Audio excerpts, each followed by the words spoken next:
In this morning's A Veteran's Voice, memories from World War II, told by a man who didn't fight in Europe or the Pacific. 97-year-old Doyle Branscum saddled up to join U.S. troops in the United Nations to oust the Japanese from Southeast Asia at the end of the war. 23ABC's Mike Hart takes a look. Sergeant Stoneberg, and this is quite a gentleman. He's first sergeant. And what was his, do you remember his name? Crepper. And where's Doyle? To the left of the first sergeant. Doyle Branscum was drafted into the Army shortly after his 18th birthday in 1944. Born in Oklahoma, his parents moved to Bakersfield in 1942. I knew I was going right into the military, so I got a job at the old ice plant at Chester and 34th Street. Branscum was sent to Fort Riley, Kansas, as part of the 475th Infantry Regiment, 124th Cavalry. He had some experience with horses, or so he thought. The very first day he used me as an example. Branscum, you go mount. And I was a real cowboy. I just swung right up in the saddle. Now forget all about that. Said,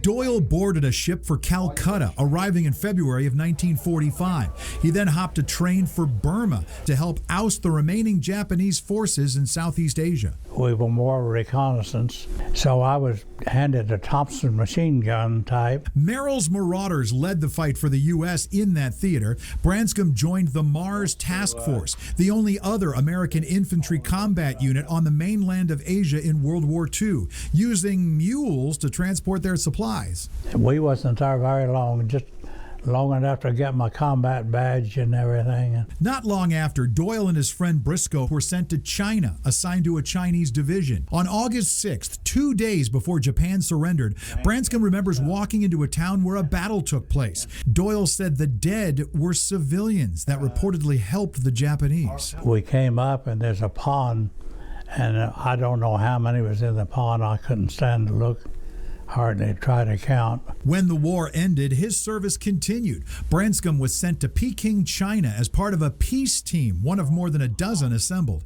He was put with an interpreter, along with officers from the Communist Army, Nationalist Army, and U.S. Army. The first stop, Outer Mongolia. Trying to make ceasefire between the communists and the nationalists. While he was in China, he spent more time in combat as a UN peacekeeper than a soldier with the U.S. Army. Where they were fighting between each other, I made 3 crossings, one to the other. The colonel said he was going to give me a commendation for that. Then they notified me, that's peacetime. You don't get nothing peacetime. Doyle was part of the second honor flight to Washington in November of 2012, and his name can be found on the new World War II memorial downtown. His one regret? Never getting to ride his horse into battle, although that's probably a good thing. We never trained with the saber. They said too many horses got the ears clipped off. So he's content with the crossed sabers on his cap, signifying his time in the cavalry, fighting for peace in a time of war. Mike Hart, 23ABC, connecting you.